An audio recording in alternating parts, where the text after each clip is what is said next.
Bangladesh is famous for a lot of things, but one thing that always stands out is its textile industry. Why? Because it's huge. In 2021, its apparel export earnings alone were estimated to be worth over $35.8 billion, and it has employed tens of millions of people in the country and has continually been a critical part of Bangladesh's entire economy. Its textile industry far outperforms all other countries around the world, and today, Bangladesh is the second largest global exporter of its kind, just behind China. So how did Bangladesh become such a textile giant nation that around the world you would see clothing with "Made in Bangladesh" everywhere? Moreover, what does the future of the country's largest industry look like? Before we move on, don't forget to leave us a like and subscribe for more.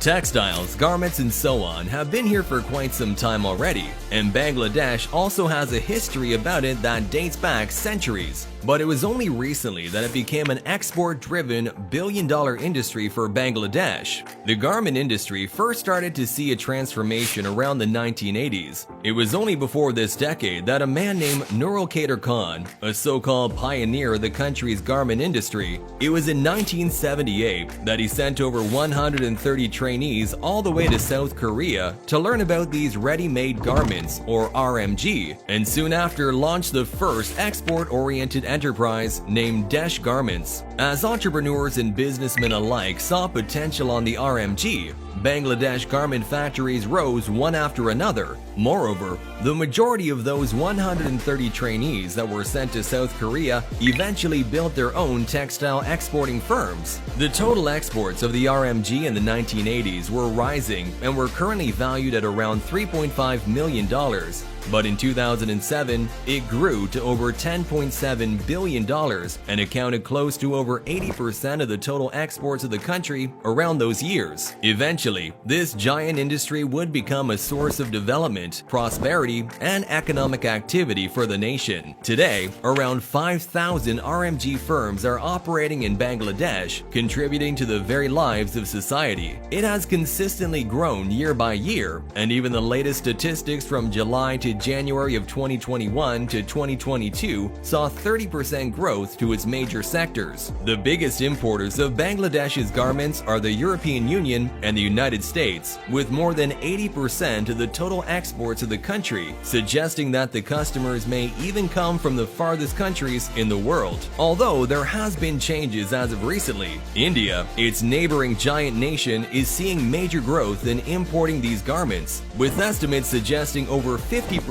growth year on year for the two countries. Garments exported to China, on the other hand, grew from $52 million in 2010 to over $500 million by 2019. The future, however, is starting to look bleak, but the opportunity to become the world's garment hub is still open. In 2020, Vietnam actually overtook Bangladesh as the second largest RMG exporter, with Vietnam's industries and economy rapidly rising. Its competitiveness and good pricing have pushed its overall market share above Bangladesh, but Bangladesh has since come back in 2021 after its growth exploded once again. Turkey also overtook Bangladesh in its exports to Spain, which also indicates that Bangladesh is not the only garment country planning to become the world's global hub.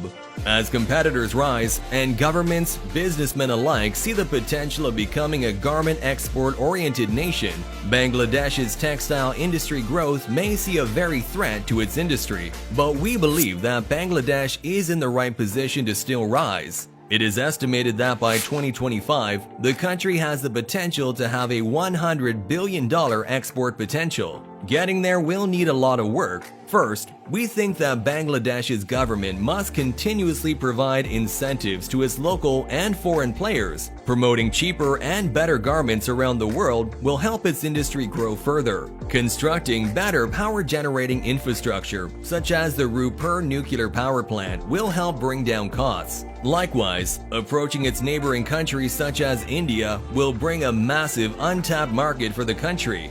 But all of these are still subjective to what the future may bring. While there are still various challenges up ahead, Bangladesh is still in a prime position to become a leading global hub for garment manufacturing. The challenges in the past that they have had were conquered and finished, and we believe that tomorrow's challenges will become yesterday's learning for the nation.